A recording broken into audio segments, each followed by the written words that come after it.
Welcome, everyone. Nice to be with you. Good to see you all.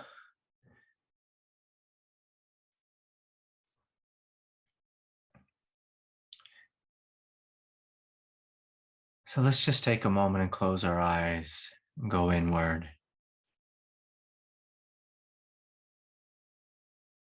Begin to breathe deeply and fully. Just doing whatever you need to do to relax your body and arrive here fully.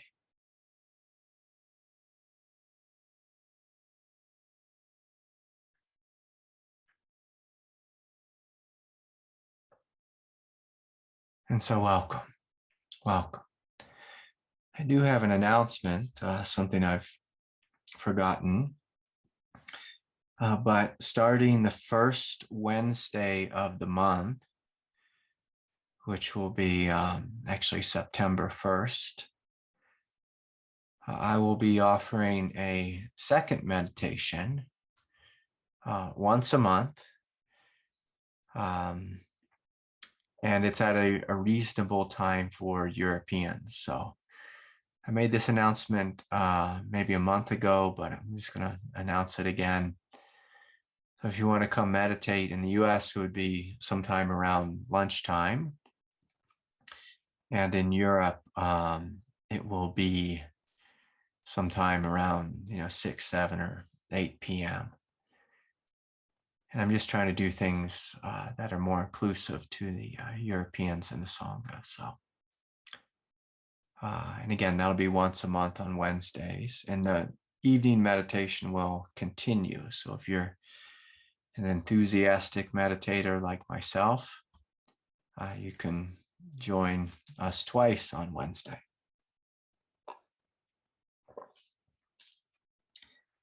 One of the things that has really struck me in the last couple of weeks is, well, I've been really incredibly sick, and I'm still struggling greatly myself personally. And a lot of people have been sending me emails telling me about their great struggles, and I will let you know, unfortunately, I haven't been able to read those. My mind has just been really empty, and I've had to use all my energy to try to breathe again. is what it comes down to.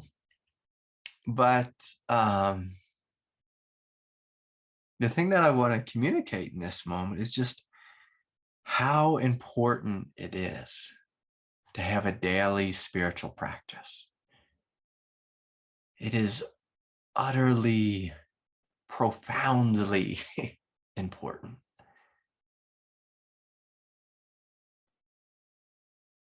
When we meditate every day, whether it's, a sunny day, a beautiful day,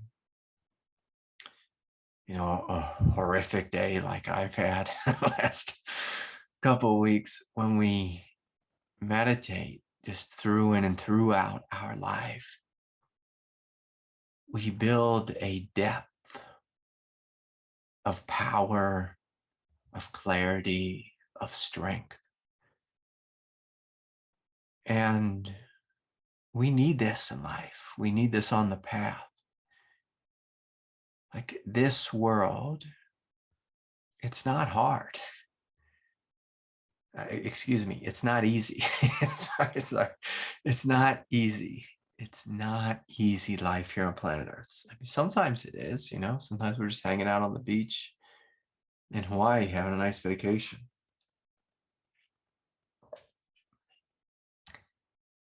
But most of the time, it's like how the Buddha taught, that life is dukkha, life is difficult. Life is a struggle. And when you're grounded, when you're rooted in practice, when you're connected to your spiritual heart, when you're connected to a sense of depth, and clarity. Well, it helps you so you don't lose your mind. You don't go crazy. You don't get lost in what people are calling in the modern day the trauma vortex. And when I was young, we didn't have that word trauma vortex. We just said, gosh, like I'm having a panic attack or I'm overwhelmed. And on this spiritual path, you will have panic attacks. You will feel radically overwhelmed. And I want you all, please, to hear this: emotionally, mentally, physically. But when you are connected to the depth of your being, you are not overwhelmed spiritually. You're not overwhelmed from the perspective of true nature. You, what you fundamentally are, cannot be overwhelmed. Cannot be overwhelmed. Your body can be overwhelmed. Your mind can be overwhelmed. Your emotional nature can be overwhelmed. But of course, we remember, that's what we do here at Satsang, is we remember, oh yeah, I'm not my body. I'm not my mind. I'm not my emotional nature. I have those things, just like, I have a car outside. I have a vehicle. But I am not that vehicle. I am the one who is awake and aware and alive. The one driving the vehicle. Now, for some of us, if we have a very irritated, inflamed egoic nature, then our vehicle becomes like a Tesla. And I don't mean that in a good way, like a self-driving Tesla, where it just drives us. And a couple weeks ago, when I was fighting for my life, and I actually had to go drive to sea level to get some oxygen in this body. I actually didn't drive. My wife drove, but I was just sitting there, and we saw this Tesla ahead of us, and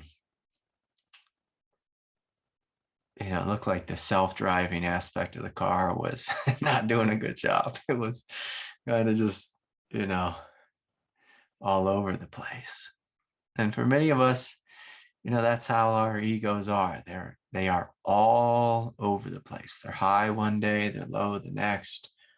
They're low for 6 months, 8 months, 9 months, 6 years, 10 years, a decade. They get addicted to certain things, and they drive themselves.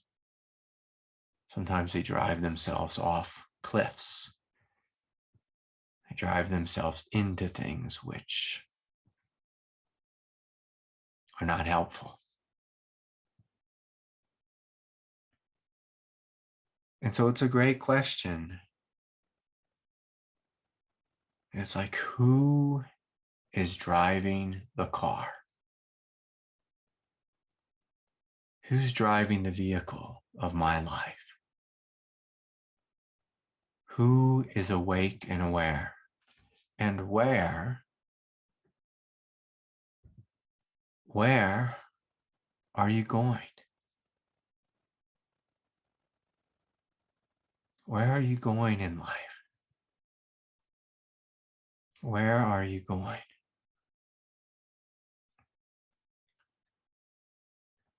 Are you awake? Are you aware? Are you alive? Or are you asleep at the wheel? Is addiction driving you? Is anger or political beliefs driving you? Is dogma driving you? Find it so interesting on the spiritual path. How many people are driven by dogma? And I'll say this, dogma is a hell realm, literally. To attach yourself to a dogma, it's real similar to attaching yourself to politics. It does not lead anywhere. It doesn't bring you home. It brings you into the realm of just being attached to concepts. And concepts, like when you feel into dogma, when you feel into whatever it is you're attached to,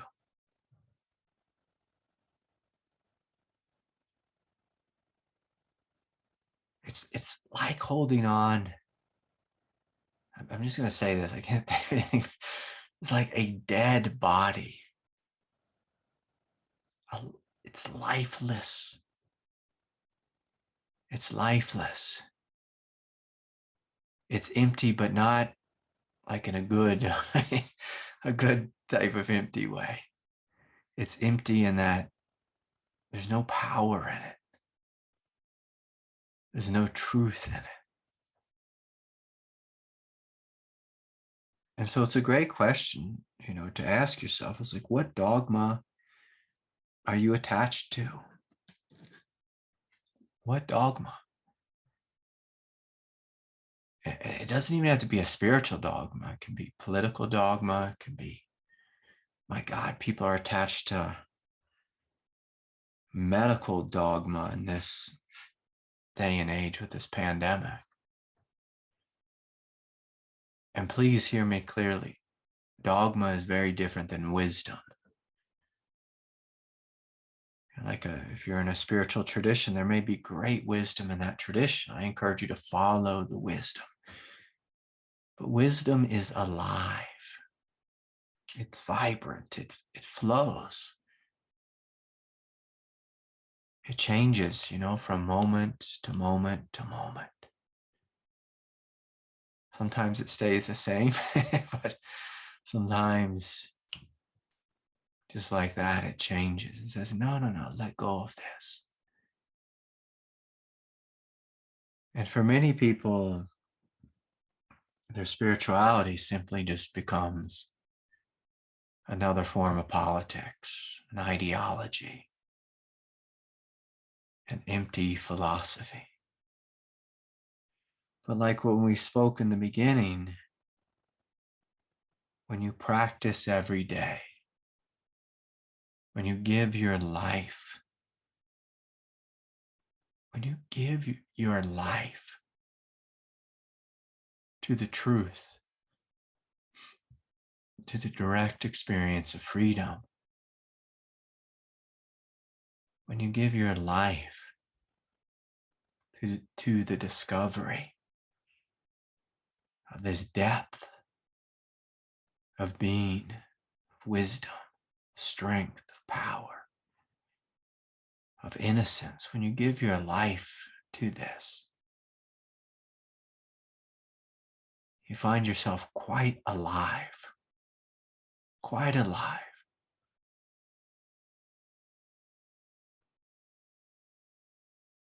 I found myself today in a park. I tried to take my daughter and her friend on a bike ride today, and I didn't get too far because I can't breathe. And so I told them, just go on ahead, just keep riding. Basically, Daddy's going to go lay down in the park. And as I laid there, I'm going to use this word, I don't like this word, but I'm just going to use it. I laid there in a pitiful state. It was just It was not looking good.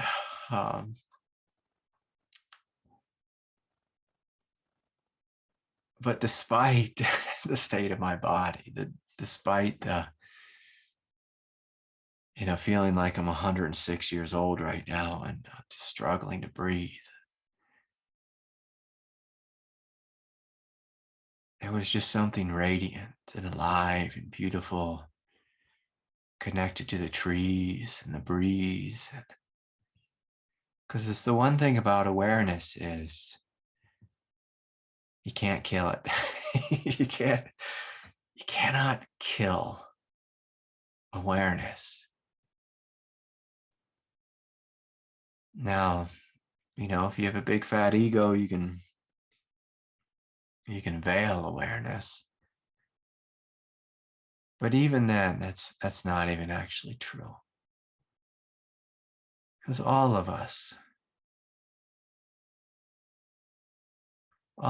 know. All of us know what we are. We've known it since day one.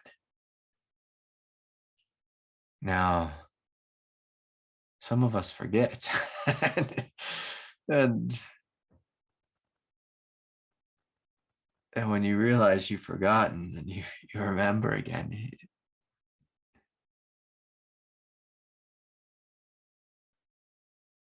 awareness has this quality of being retroactive, and you realize, oh yeah, I did know all the time. I was awake every moment of my life. I was awake. And it's as simple as, in the most physical way. Like if I came up to you and I crept up behind you, I was going to say something silly, like a weirdo, and I plucked a hair out of the top of your head. Awareness is right there in that moment. Right there. Right there. Right there. Feeling that, sharp pain. It's the crazy man comes up behind you and plucks the hair out of your head. Awareness is always on. It's just a question of, are you awake to it? Do you notice what you are? Or are you too busy noticing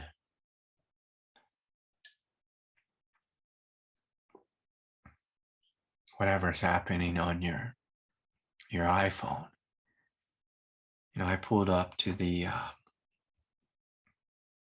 gas station today, and I needed diesel, and with diesel they don't always have it in every pump, and so there was a lady sitting there at the pump, and I kind of looked, like I noticed, oh, the pump isn't connected to her car. She's not filling up. She's just sitting there. And I rolled down my window, and and then she was kind of shocked that, some man was pulling up to her. She rolls down her window and she looks at me and says, "What?" I said, "Hey, I was just wondering if, I could get some diesel right here. I see you're sitting there, and it doesn't look like you're pumping any gas." And she gave me a real mean look and stormed off. But what I saw was she was just lost in this. And sometimes in life we get lost in this. And it's a great question to ask of yourself. What are you lost in? What are you lost in? And how is it that this magnificent spiritual being that you are this incarnation of divinity. How is it that you've given yourself permission to be lost in anything? Now, our egoic nature, one of the things our egoic nature does not like to do is take responsibility. And I worded that question very clearly. Is how is it that you gave yourself permission to get lost, to be lost? And as you wake up, as you step into the truth, you realize that you see, oh yes, I gave myself permission to be lost, to be a lost human being. And please don't take that as any judgment, because that doesn't help you. But it's important to reflect. I can remember I met with a teacher once, and he pointed this out, that Craig, you gave yourself permission to mess around. Said, no, you don't understand. It's my life. I have kids, and it's difficult, and it's hard when you have children and you have a job and you have this and you have that, and you have a crazy ex-wife, or whatever it was. He just looked at me and said, no, you give yourself permission. You do, Craig, to be lost in chaos and drama. And boy, did that upset me when he said it. But he was speaking the truth. And sometimes when someone speaks the truth to you directly, it will piss you off. But hopefully, if you're humble enough, it will shock you into recognition that, oh yeah, I give myself permission to be addicted. Because come on now, no pill, no substance, no drink, no woman, no man, no individual, no internet, no Twitter feed has power over God. And you, whoever you are, is God. Is God. And when you really begin to realize this, oh,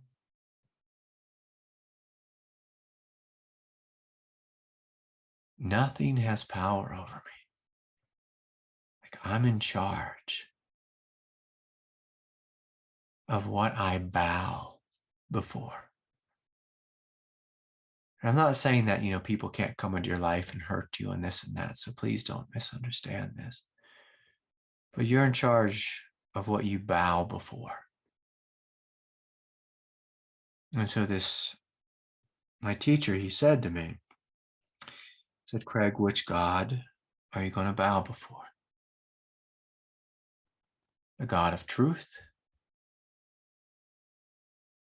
or the God of your messy ego? And keep in mind, I had a messy ego. Sometimes it still is kind of messy.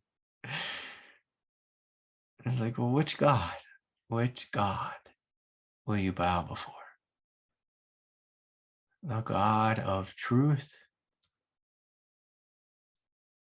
And bowing before the God of truth is not always pleasant.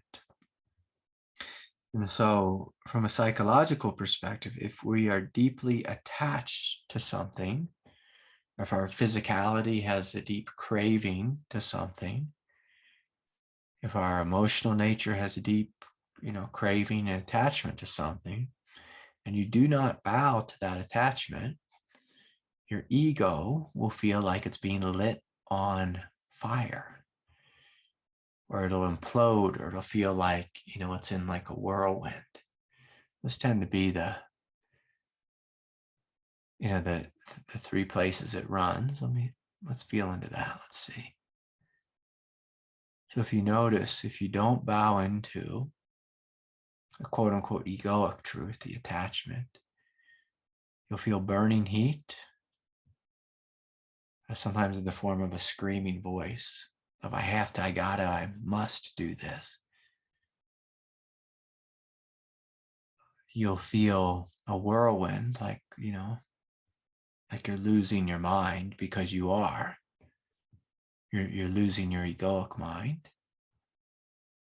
Sometimes it feels like the ground's falling out from under you. That's another one. Like often when people change very quickly, the direct experience of that as attachment is being burnt up, is being released. It feels like the ground's falling out from under you. And you can feel like, oh my God, like I need something to hold on to. It's a very common thing with addiction. Like say, for example, if someone lets go of cigarettes, like I have to just start eating. I have to start eating because, the thought is somehow that'll give you ground if you fill your belly full of food. And sometimes it does give you the feeling of ground. But it's not necessarily true ground. True ground is only discovered when you wake up to this depth of power within you. And you stand in your power, you stand in your Buddha nature, and you realize, oh, there's ground here in truth. No ground in ego, or false ground is what ego promises. False ground, like this will make you happy. This will make you relax. And it's true, it'll make you temporarily relax. Like a cigarette for a lot of people helps them relax for a couple minutes, but it's not, of course, smoking is not true relaxation.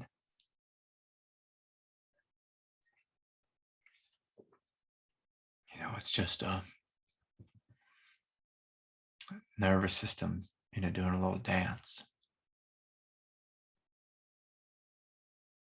And so anyways, are you connected to your power? Are you connected? And if you're not, then unfortunately, I want to tell you how to be connected to your power. You have to sit in the fire and burn. And don't move.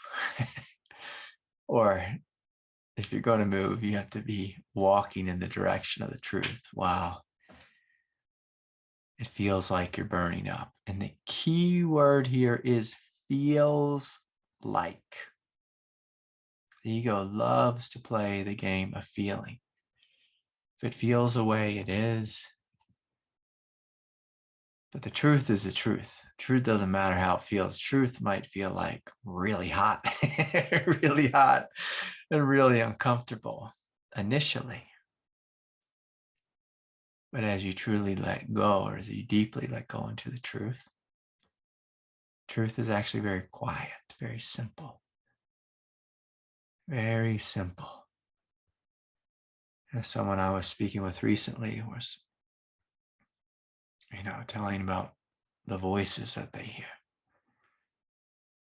Okay, well, let's hear about the voices. They felt these voices were voices of God, but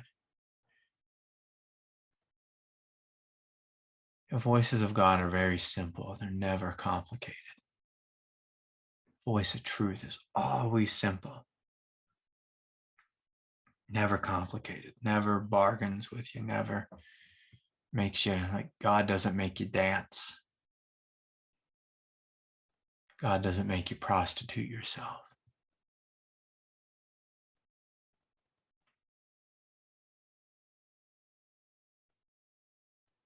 God asks for something very simple from you.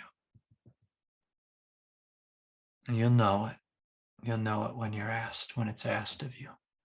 It's like, oh yeah, that makes sense. That just makes sense. It just makes sense. And again, it may be uncomfortable initially, but in the end, if you follow it, it won't be so uncomfortable. There'll be a freedom in it. So anyways, it looks like a couple hands are raised here. This is what I'm going to ask. That your question is short and direct. And I'd love it if you pull off a sentence or two with a question. For the extra reason this week that my brain is pretty cooked and I'm having a little bit of trouble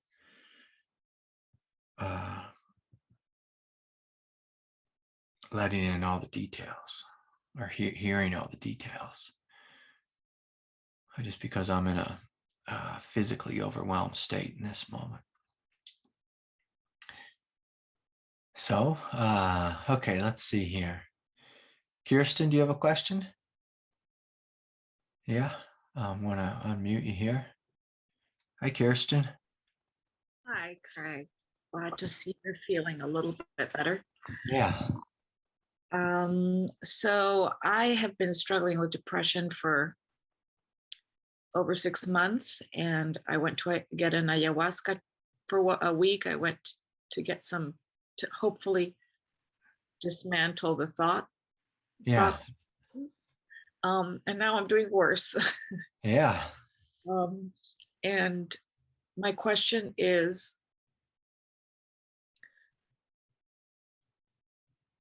the thoughts are just very thick and I can't get perspective. Yeah. And I'm working a 40-hour job and I have the kids. And so it's just a lot right now. Yeah. Yeah. No, I'm with you. I'm with you. And, this is just, feedback for everyone. You already realize this, but ayahuasca is a gamble. It's a gamble. And I've always been a gambler, but I'm not such a ayahuasca kind of guy, but I'm a gambler, so I understand gambling. But sometimes, when we gamble with, the most serious plant medicine, which is ayahuasca, it can send us deeper into the pain. And like you said, the thoughts, the experience can get thicker, it can get heavier, it can get deeper. And I will say this, and this is not,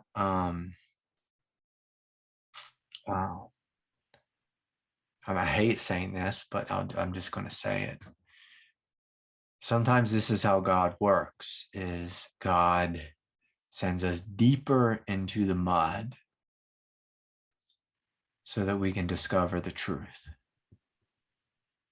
And that's hard. That's hard. And so if we find ourselves deep in the mud, I say we must do a number of things. We must pray more fully, more completely. The shirt I'm wearing today, what does this say? Pray, hope, and don't worry. I don't know if anyone can see it. Let me see if I can lift it up here. This is from Padre Pio. Those of you who don't know Padre Pio, he is I think he was a Franciscan monk in the previous century. He had the stigmata and all these incredible, miraculous powers. And sometimes we just have to hold on to this as we pray and we hope and we don't worry. And the don't worry part basically means, if we're good Zen people, it means don't believe your thoughts. You cannot believe your thoughts. When we're depressed and the thoughts are heavy and they're persistent and they're dark, we cannot believe them. We have to sidestep them. And so when I'm being crushed, in, say, a hellish experience, one of the things I have to do, one of the things I do, maybe sidestep is the wrong word, but I look directly at God. I don't look at the experience I'm having because it's too loud, it's too crazy, it's too crushing. I look directly at God. And I make demands of God. I say, boy, you better help me out. you better come into me and you better live this life. You better take charge of this situation. I cannot do it. So the I cannot do it part is me validating the hell that I'm in. This is very important. I'm not talking about spiritually bypassing. You validate fully. Lord, I am in hell. Tremendous hell. And you must come here now. Now. And so I make demands of God. You must come here now. And normally when I make a demand of God, even if I am in utter hell, which I actually have been in recently, physically, I'll feel a gentle wind of grace, just a gentle stream. Sometimes it's just like the teeniest sliver of light. And that's what I hold on to. And the ego will say, no, that's not enough. That's not going to do it. That's not the. But I disregard the ego. That's what I meant by the sidestep, is I disregard its voice. I validate its pain. So I want to be crystal clear. I validate the pain of the body, the pain of the egoic nature, the pain of the psyche. And I hold on to whatever God gives me. And sometimes it's a wind, just some grace. Sometimes I see a dove, just floating by outside the window. Sometimes it's as simple as I notice the trees, the leaves of the trees just gently shimmering in the wind. Just sometimes it's simply that. It's like, okay, I'm going to hold on to that. I can see some sense of just quiet aliveness. Some sense, and I just hold on to it. Just a sense of quiet aliveness, a glimmer of light in, like your boy's eyes. Just a glimmer of light in their eyes. Sometimes it's literally the warmth of a bathtub. It's just stepping into that warmth and letting that warmth hold you. And in a sense, praising God for the warmth of a tub. I think that what most affects me is if I would know that it's because I'm burning through things, I'm willing to do this. I don't have any problem with doing this. It's just the part that I wonder if I'm actually regressing into That's what Yeah. worries me. And so, and see, this is where it's important to understand depression, because the demon in depression is you're going backwards, you're regressing, you're going down into hell and you will never come back up.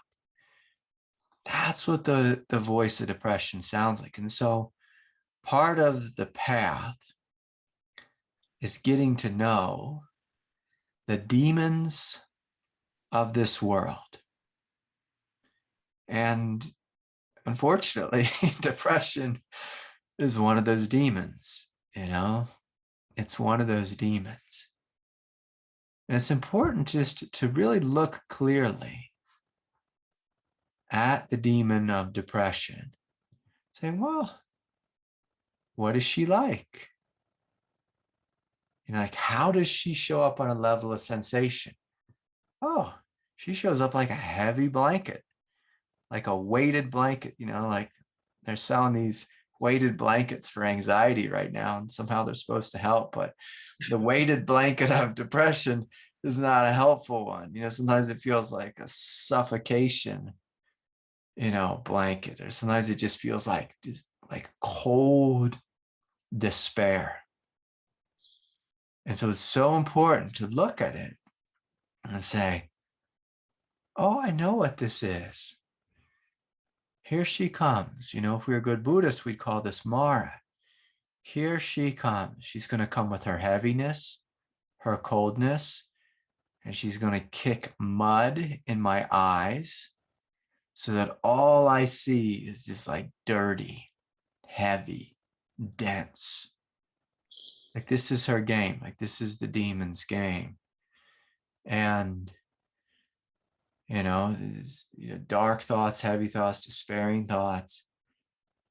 And when you start to know what her dance is like, and you realize, oh, like, this is a program. I can map it. I can watch it. It's like she's like a character. And boy, is she a consistent character. And this is a big part of the path, is not to be tricked by Mara.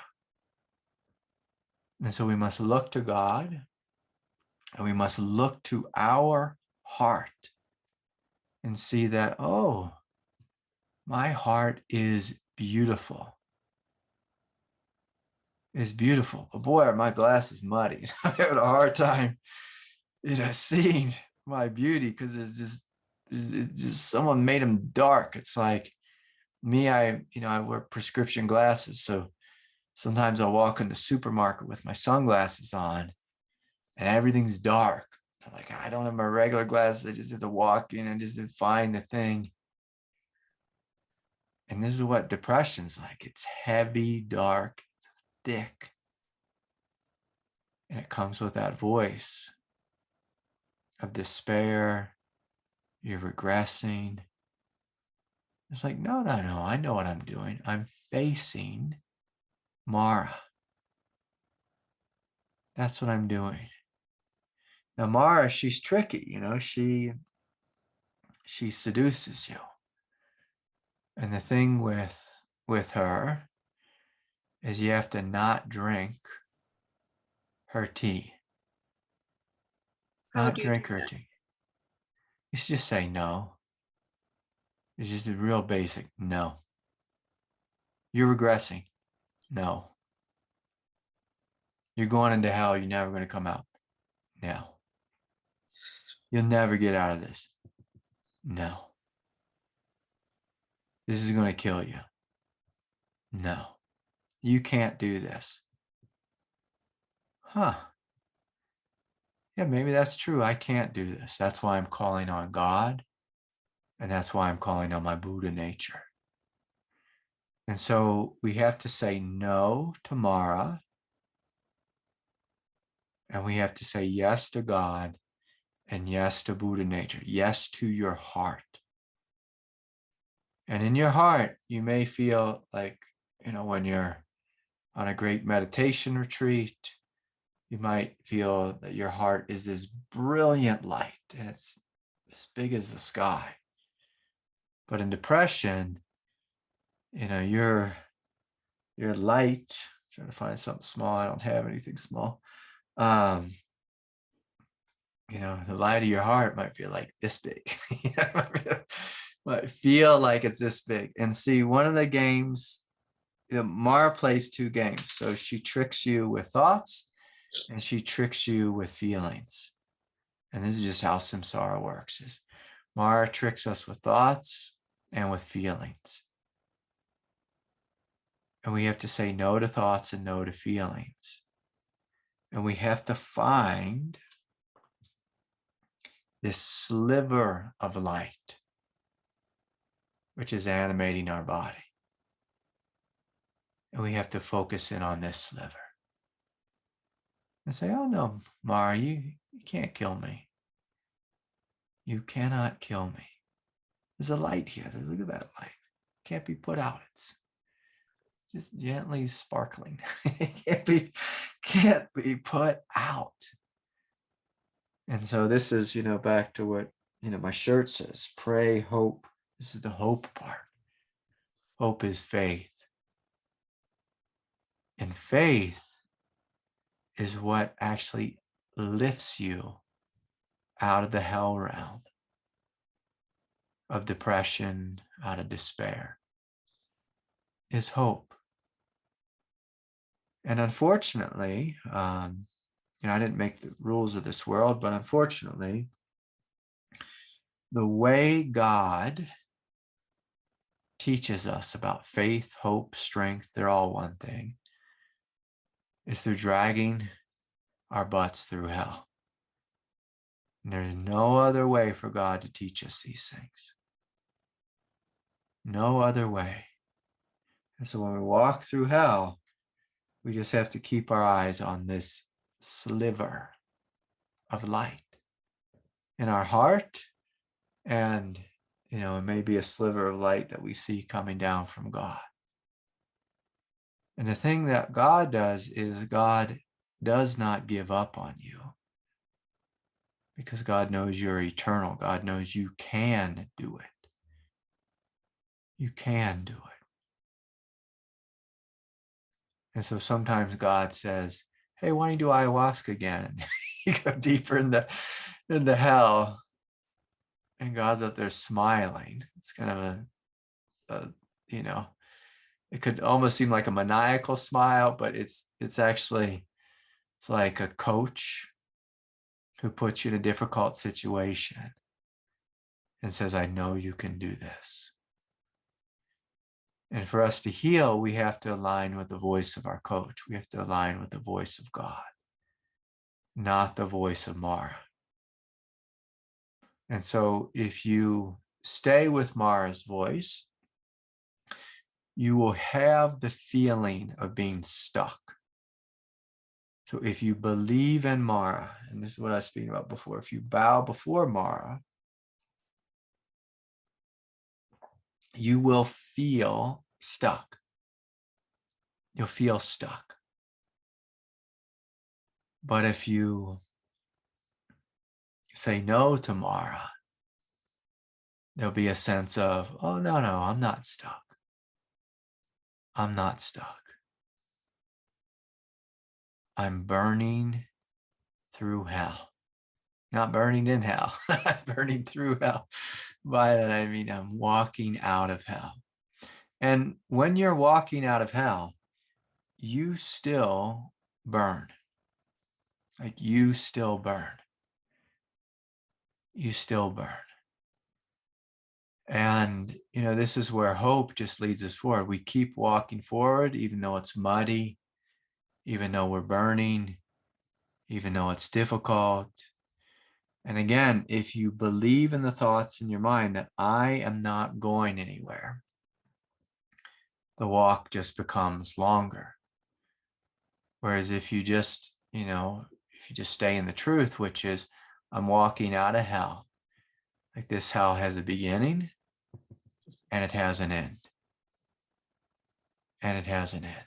It has a beginning and it has an end. And this is where wisdom comes in, where we just simply know that everything has a beginning and an end. Everything. Everything. So anyways, my heart's with you. And the last thing I'll say, Kirsten, is it is important to have a teacher, to have a Sangha, to have some friends. And I respect the fact that you're a busy mother. I respect the fact that you're, work 40 hours a week. I respect the fact that you went and I assume you traveled to some faraway land to do some ayahuasca. And it's important that you continue to dedicate your life. That's one of the things with hope. I know the Buddhists hate the word hope, but I'm a good Christian, so I love the word hope. But with hope, there's a sense of strength, there's a sense of power that just says, I do not give up. I continue walking forward and showing up no matter how I feel. No matter what thoughts are in my head, I continue walking forward. No matter what, it's a non-negotiable. It's a non-negotiable. And that's what you're doing. That's what you're doing. That's what brought you here. That's what made you raise your hand saying, okay, I'm going forward. I'm going forward. And the only way hell becomes easier is when you don't believe the story of hell. When you don't believe the feelings of hell. And I want everyone to hear me clearly. You validate the pain of hell. You validate the pain. You just don't get entangled with the story that I'll be here forever. You validate the fact that this hurts. And life here on planet Earth often hurts deeply. That's the compassion. It hurts deeply. We acknowledge this. But we do not believe the story that this will never end. And again, that's one of Mara's great tricks. Her words, I think Mara's often thought of as a man, but tonight, because I'm associating her with depression, I'm going to call her a woman. Please, gender police.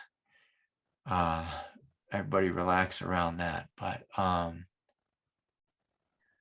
Mara's favorite words are always, forever, and never. I'm stuck. Always, forever, never. Those are Mara's words. So if you notice those, and again, this is some of the things we learn when we get to know ourself. We realize ourself, the depth of our being, is eternal. But our suffering is never, always, forever, or never. Suffering comes and goes. It's a fact of evolution. But it's never, always, forever, or never. And so it's important just to know, this is Mara's language. This is how he speaks. This is the game he plays. It's how he tricks us and seduces us. And the ego, boy, will trip, fumble, and get all entangled in the net of always, forever, and never. So anyways, Kirsten, my heart is with you. A couple tricks that I have, when I'm greatly suffering is trying to look around the room if I have anything I can grab. This is very impersonal. This isn't the best. This is a Shiva Lingam here, but here we go. I'll grab something like this and I'll put it in my pocket. I'll put it where I can see it. This one's two-sided. I'll have them all over the house. When I was dying, I'd reach up and grab it. But when I was dying of COVID, I had my Jesus cross. It's like this big. It's this piece of wood and painted with all these angels on it and this gold paint. It's really gorgeous.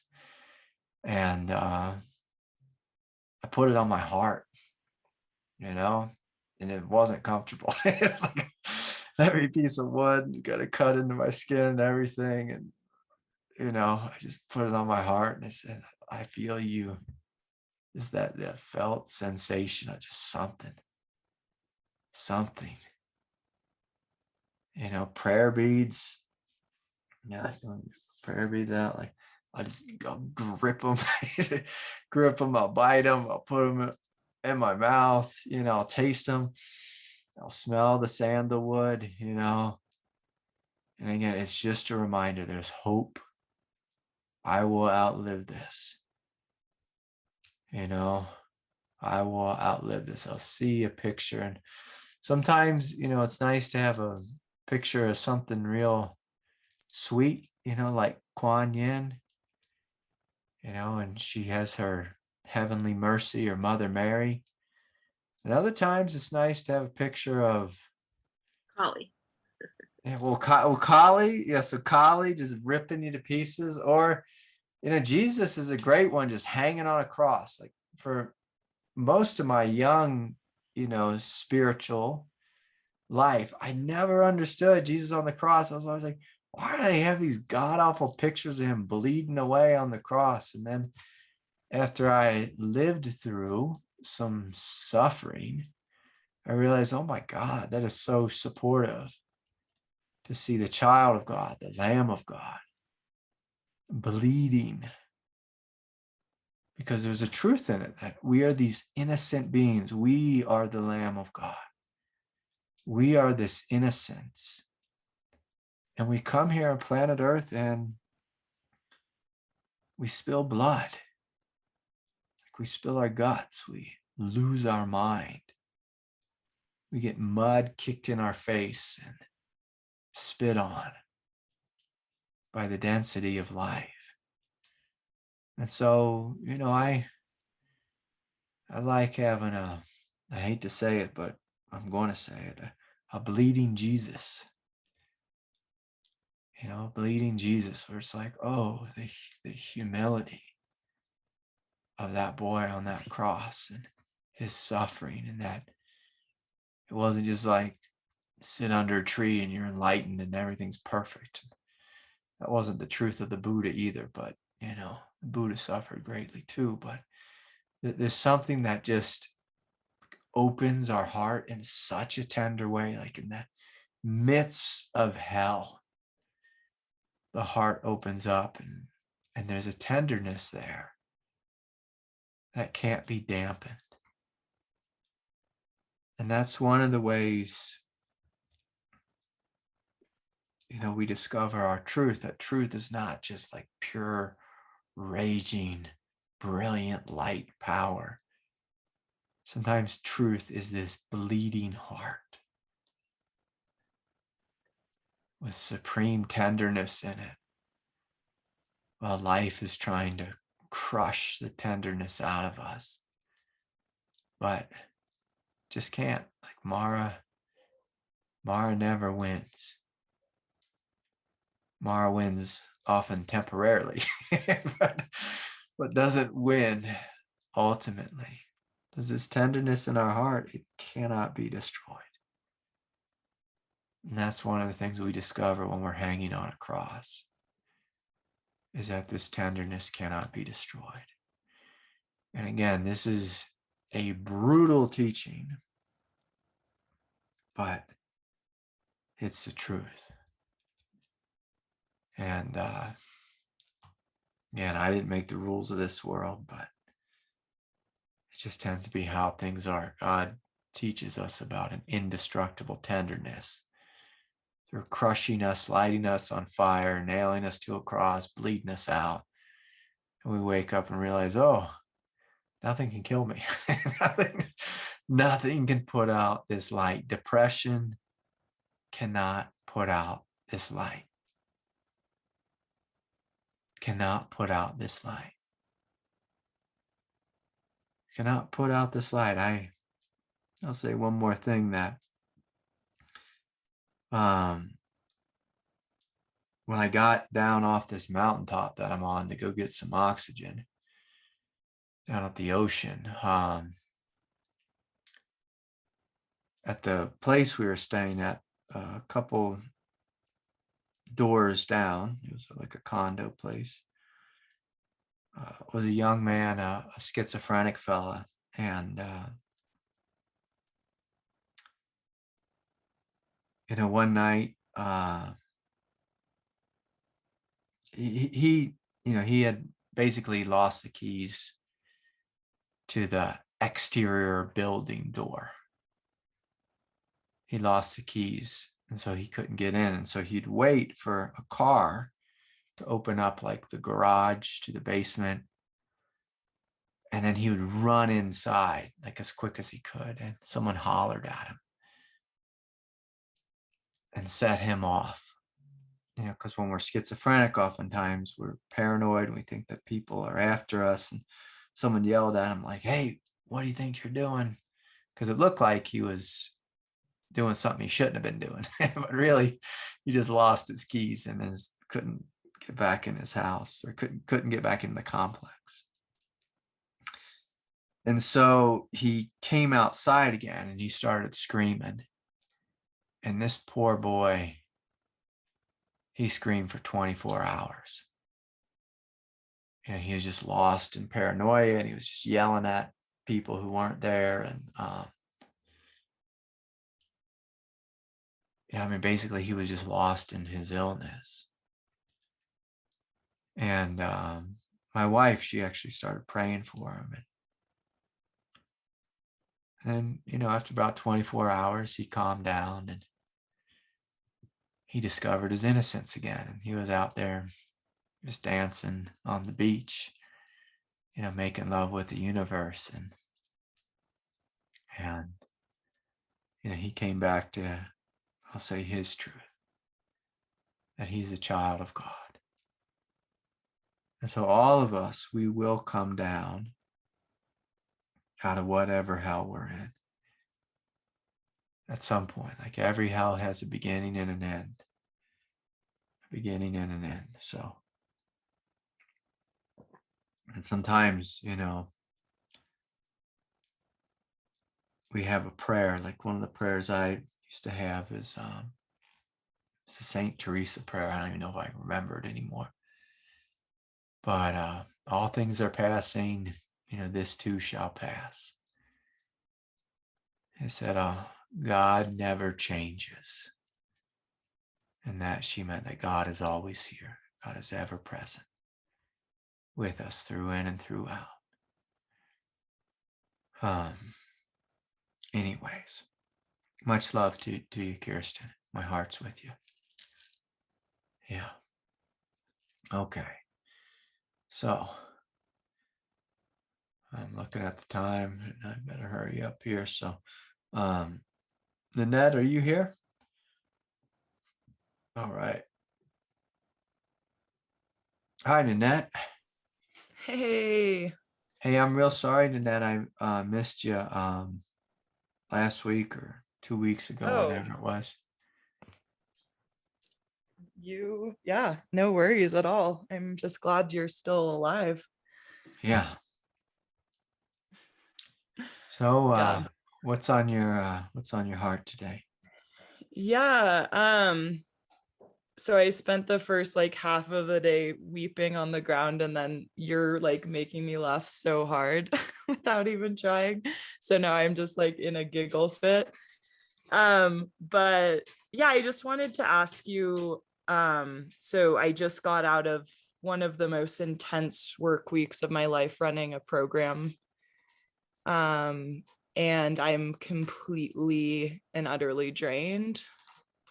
And God is just really showing me how this codependent pattern of like prostituting my life force out so that I can get in return like a few scraps of affirmation and recognition.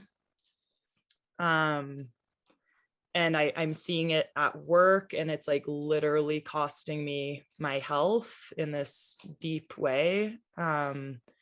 I see it in my relationships, like with family, and just this like yearning to save people and uplift people so that I can somehow get love from them. And then like meanwhile I have this amazing loving partner, and it's like this kid. And it's like I'm just like running from him and his love. And so I'm feeling just like, how do I reclaim? And then the thought of like asserting myself to my boss and being like, I will not, like, this is what I will do, and I will not do anything beyond that, like feels so terrifying. Like almost just like, if I do that, I'm gonna fucking die. So just seeing myself like chasing for these scraps of love out there, and then the love that's actually here, it's like I'm not it literally feels like I'm like not available to it. So I would just love some like insight and support around kind of how to reclaim my sovereignty around this codependency, and then also like really deepen my capacity to receive true love, rather than chasing for scraps of false love. Yeah. Well, I mean, I'll just say this, Nanette. I mean, you said,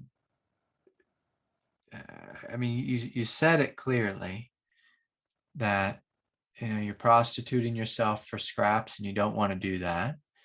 And the thought of standing up and saying no brings up fear. And so a moment ago, when I was speaking about sitting in the fire, this is exactly what I'm speaking about, is you speak your truth and then you sit in the fire. You sit in the fire before you speak your truth, while you're speaking the truth, and then afterwards, when you wait, because a lot of people nowadays, they don't actually speak it directly. They speak it in an email. So they send the email and they sit in the fire all night, and then they wait the next day for the, in this case, I guess it'd be the boss or the response from, whoever. And you just have to look at, the basic truth, like you said. When you prostitute yourself, the body pays. The body pays for it. The emotional heart pays for it. And actually, the spiritual heart pays for it as well, in that it doesn't get to be what it is. And so, when I was speaking earlier, it comes down to that choice of, like, what kind of life am I going to live? Am I going to speak the truth and let the cards fall where they are, let the chips fall, however you say that? Or am I going to continue to prostitute? And unfortunately, one of the great problems of being a prostitute is most prostitutes don't believe in true love. They don't believe in true love. They don't believe that they are worthy of it. And so they settle for scraps. They settle for scraps. And so the question is, can you not settle? And then this brings up a different kind of burning, is, are we willing to love deeply? Are we willing to open our heart deeply? And if you open your heart deeply, you might get hurt. And that's why most of us settle for scraps. So I'll just take some scraps. I want to fish around on the Tinder, the Bumblebee, the Matcher. Let me see if I can think of some other ones. some You're butchering all of them. Christian mingles, Buddhist singles, whatever that mindful meetup, whatever the hell they are. But I'm going to settle for some scraps here because I'm really afraid to jump in with 2 feet, because if I jump in with 2 feet and the person dies or gets sick or leaves me one day or they fall ill, whatever it is, oh my God, I'll be let down. And that will happen. And that's the thing that we have to know about true love. If we're going to jump in with 2 feet, you fall in love with love. And if the partner who's there is expressive in that love, 60, 70% of the time, we're doing pretty good. They're doing pretty good. And then the other 20, 30% of the time that they drop the ball, we still fall in love with love. And we forgive them for being human. And to fall in love with love, we have to trust or have faith. Oh yeah, I'm worthy of love, right? Aren't I a child of God? Aren't I worthy of love? Love in human form, love in divine form, love in absolute form. I am worthy. I'm worthy. But to open your heart this deeply, you have to face the fear of, oh my God, what if they leave me? Or what if they see who I truly am? What if they think I'm a weirdo? How about that one, huh? Well, that one's already been established. That one's already been established. Okay, good. So then we don't have to worry about that. We don't have to worry about that. We don't have to worry about that. But like my wife, she's crying on my chest yesterday saying, yeah, like I thought you're gonna die. And and I'm not going to tell her the truth that, yeah, it's possible. I'm going to say, hey, sweetie, I'm here with you. Open up and love deeper. You can trust. Like you can trust. It's safe to love. But the truth is, it's not safe to love. It's dangerous to love. It's dangerous to love. And that's the truth from an egoic perspective. But when you take a deep step into that danger, you realize, but it's the only way to live. It's the only sane way to live. It's the only sane way to live. So when you step into the danger fully of love, you realize love has no end. Has no end. Human love, yeah, it can, the person can die, But am I going to shut down and not experience love and settle for scraps, or do I want the full enchilada? Do I want the full thing? And to have the full thing, we have to be courageous. We have to be willing to get our heart destroyed. And once our heart gets destroyed a couple times, we realize, oh, it can't actually be destroyed. It just can get really, really hurt. It can't actually be destroyed. It just feels that way. And again, that's Mara's game. Oh, it'll hurt so deeply you won't be able to recover or whatever. Or they'll reject you. And it's true. They will reject you. But if it's true love, they'll love you deeply and they'll reject you on surface little BS stuff. And you'll reject them with surface little BS stuff. But you realize, oh, that's just my ego doing a dance because it gets a little scared. True love has no end. It has no end. It has no end. And that's when you discover, oh, there's great safety in true love, that it's the only way to live. And I'm not saying true love in Romeo, but sometimes Romeo shines true love through him, through them.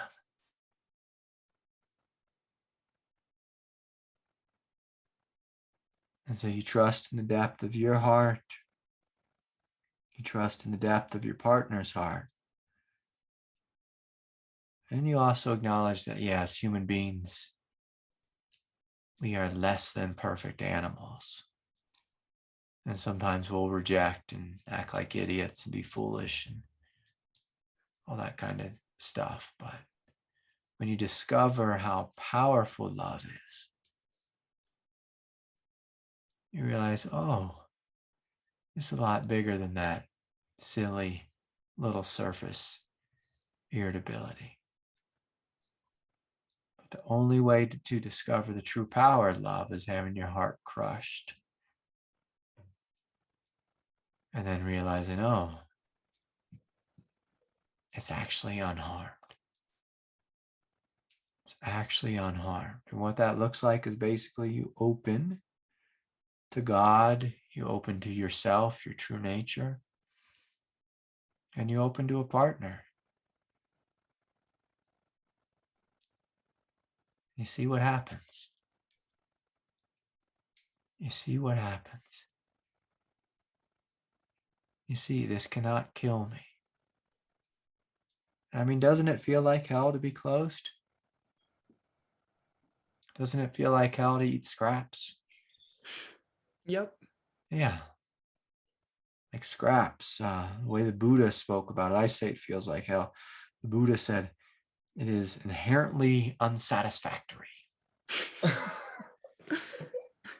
Inherently unsatisfactory. He was a smart guy Right, with he those was big smart. words. Yeah, smart fella. I'm not so eloquent. I say just it feels like hell to eat scraps. Like I want the big juicy cake, with strawberries all over it, just dripping with a plump juice. I want the full thing. I want the Ananda and the Amrita. I want it all. And I'm willing to sacrifice my human ego to get to the fullness of it all. And by sacrificing the human ego, that means we have to face fear, we have to face rejection, we have to face, oh my God, do they love me? We have to face, all the silly voices. Is there someone better? I was haunted by that voice for a while.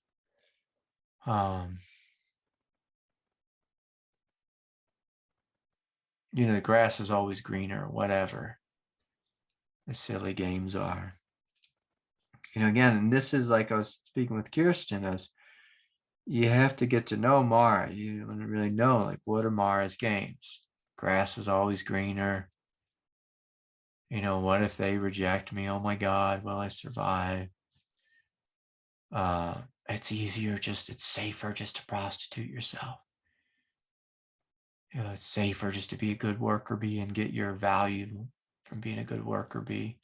I had that one. These are the games. These are the games. So anyways,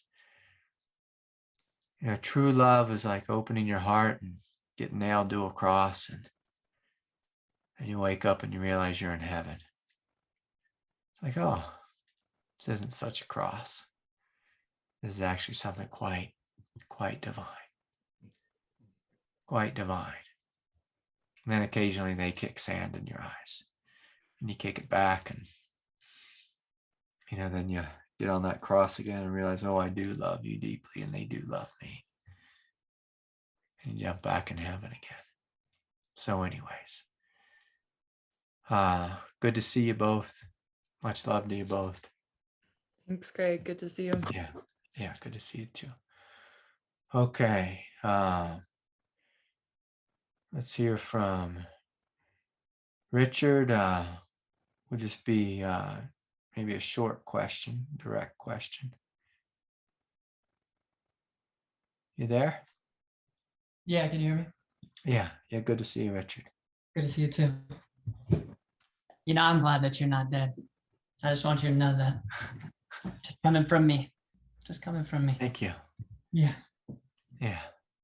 I'd actually like to sing a little song, which would be shorter than a question. Okay, yeah, let's see what you got. Let's do that. I should say is that while you were talking about Jesus, I just felt the descent of his presence. And the Christian tradition is certainly deep in my bones. I don't know how y'all feel about it, and that's quite all right. This song comes from that tradition, and special shout out to all the humans in the room that suffer, because life is hard. Life is hard, but it's certainly a special shout out to Kirsten. And without further ado, hey, hey, hey. Might be a little too high. We'll see how it goes. Hey. As I go down in the river to pray, studying about that good old way, and who shall wear the thorny crown? Good Lord, show me the way. Oh, Goddess, let's go down. Let's go down, don't you wanna come down? Oh, Mara, let's go down, down to the river to pray. As I go down in the river to pray, studying about that good old way, and who shall wear the thorny crown? Good Lord, show me the way. And oh, depression, let's go down. Let's go down, don't you wanna come down? Oh, Kirsten, let's go down, down to the river to pray. One more time here. As I go down in the river to pray, studying about that good old way, and who shall wear the thorny crown? The Lord, show me the way. And oh, humans, let's go down. Let's go down, don't you wanna come down? Oh, humans, let's go down, down to the river to pray.